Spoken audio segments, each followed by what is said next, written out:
You're watching NBC Local 33 News at 10.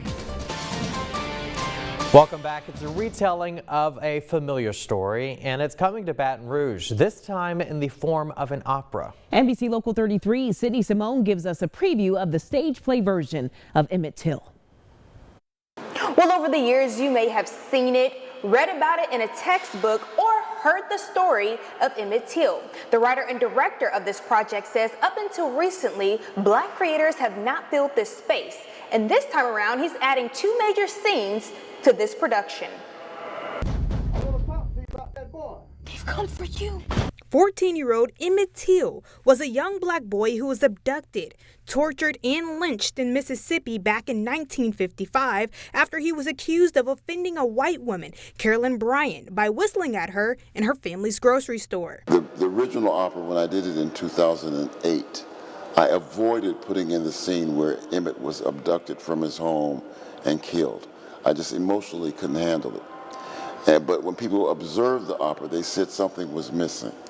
And what was missing was that scene. For a long time, blacks weren't telling stories in the form of an opera. Now composer Charles Lloyd Jr., a professor at Southern University, is adding a musical element to this piece of history. Lloyd says recently it's become popular for blacks to write operas. He says people can expect to hear gospel, folk, and spiritual music. What I love about singers in particular is that their instrument is in their body.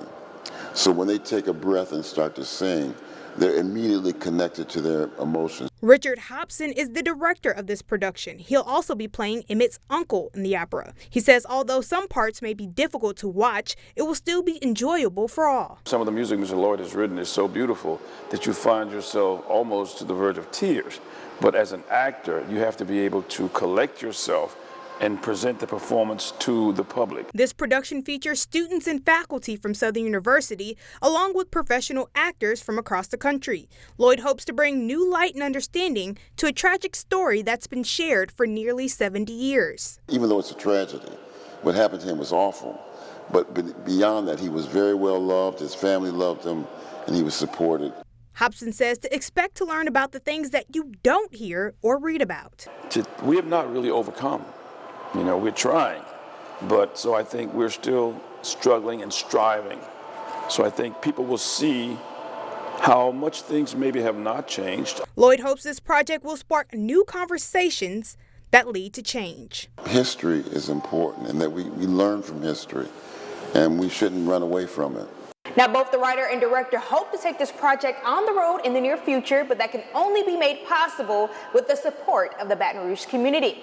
The opera is being shown on Tuesday and Thursday evening. For more information on times, tickets, and locations, you can visit our website, beourproud.com. Reporting, Sydney Simone, NBC Local 33 News.